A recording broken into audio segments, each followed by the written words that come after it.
Hello mga kaulam at weekend nga kaya magkasabay kaming mag-asawang kakain ngayon. Nilutuan ko siya ng chicken afritada na maraming sabaw dahil yun ang na parating request. At ang akin ay yun pa ring ulo ng talakitok mga kaulam. Sobrang naging paborito ko ngayon ng mga ulo ng isda. Dahil napakamalasa talaga, lalo na yung malalaking mata mga kaulam. Kayo kagaya ko rin na excited parating kumain ng malalaking mata ng isda. Lalo na ito'y sinigang. Gutom na raw si mister at inintay daw niya ako. Kaya ng mata ng isda o mga kaulam. Sobrang sarap mga kaulam. I-try ninyo doon sa hindi pa nakatry yung ulo ng talakitok. Ipahiwa ninyo sa gitna. So, magiging dalawa iyon. Tapos, isisigang ninyo sa kamatis, bawang sibuyas, lagyan nyo ng kaunting luya, tapos lagyan nyo ng mga gulay-gulay. Nag-tutor ako dahil meron kaming estudyante na nagpa-tutor ng 2 days laang dahil may math exam sila tomorrow. Hindi daw niya maturuan ang anak niya dahil parang hindi daw naniniwala sa kanya ang anak niya pag siya ang nagtuturo. Natawa naman ako doon sa nanay niya. Pag daw teacher ang nagtuturo, naniniwala daw yung anak niya. Pero pag siya daw ang nagtuturo, hindi daw naniniwala. Natural yun at normal yun sa mga bata, mga kaulam. Siyempre, yung paniniwala nila sa teacher at yung tiwala nila sa teacher, nandun na talaga yun. Kahihintay daw niya sa akin, siya din nagutom na. Dahil ako'y napahunta pa ako dun sa ina. Diyos ko po, Rude. Hindi ko naman masabing ako'y nagmamadali at ako'y gutom na at kami kakain. Inalok naman ako ng pagkain. Kaso nuts at saka juice, bawal sa akin yon. So sabi ko sa bahay na lamang ako kakain. At yan nga ang asawa ko'y gutom na raw. Kaya ako'y sige maghayin at tayo'y kakain. O ayan, ang paborito talaga niya.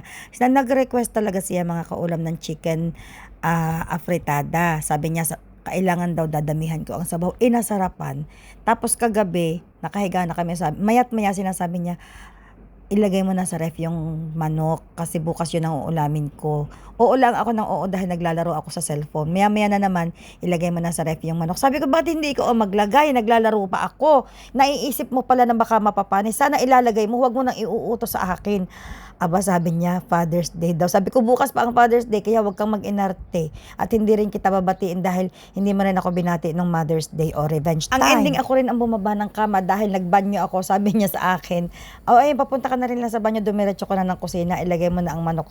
Talaga namang aamin. Isang banday okay na dahil hindi na ako magluluto ng ulam niya today. Ang poproblemahin ko na lamang ay ang ulam ko today dahil hindi ko feel kumain ng chicken afritada mga kaulam. Ayoko talaga hindi naman sa ayaw ko, ako na may nakain niyan. Pero hindi ako masyadong sobrang mahilig sa mga masarsa na ganyan. Gusto ko yung mga basta isda, gulay-gulay ganyan. Tapos gusto ko maprito ng daing. Pumunta ako kahapon ng fish market at ako sana bibili ng pandaing. Walay talaga kahapon na pangdaing, nakakainis. Ang nandoon, magdadaing sana ako ng banak na maliliit. Pero hindi ko pa na-try yung banak idaing. Maliliit na banak kahapon. Ang marami kahapon sa palengke. Gusto kong bumili sana ng mga 4 na kilo at idadaing ko. Kaso inisip ko agad, ang dami kong bibiyakin. Iniisip ko pa lamang na inip na agad ako. Kaya sabi ko, hindi na lamang ako bibili. Sa susunod na lamang na weekend, baka meron na ulit na yung dinadaing ko talagang isda. Tapos yung nasa likod namin na box, ilang beses na akong inindihan ng pinaskargo. Baka naman. Ilang weekends nyo na akong pinaghihintay na pipick upin. Hindi ako makaalis ng bahay. Dahil sabi ninyo, pipick upin ninyo ang box. Hindi tuloy ako makapag-aalis dahil nga iniintay ko kayo na mag-pick up. Diyos ko po, Rudy, ang dami kong ang mga lakad na nabibinbin dahil sa inyo. Hindi ako makapunta sa mga dapat kong puntahan. Pinaskargo naman. Pick upin nyo na ang box. Parati kayo nangangako. Bukas po, ma'am. Nakailan ng bukas po, ma'am. Ayawan ko baga kung anong inyong plano sa buhay. Magdesisyon ng maayos sa buhay ha.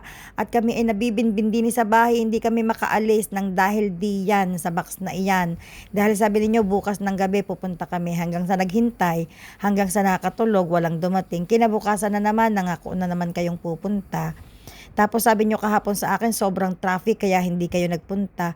My God, ay nakailang balik-balik ako sa bahay, nag-tutor, nagpuntang supermarket, pumunta ng Dubai na malengke, wala man traffic kahit kaunti. Kaya wag ako. At gayong kayo, pinaskargo kayo paasa. Hindi tuloy kami makapagplano saan kami pupunta. Kakahintay sa inyo. Diyos ko, kung meron lang ibang cargo company na bukas ngayon, papabuhat ko na sa iba. Ilang na talaga yan, kakapangako sa amin. Ako tuloy ang nasusumbatan ng asawa ko, hindi ko raw pinapalo. Araw-araw naman ako nagme-message sa kanila. Kaya ayan, nakahamba lang talaga ang box sa gitna ng bahay namin. Eh, kaliit-liit na nga ng bahay namin, nakahamba lang pa ang box, wala tuloy kaming maikutan.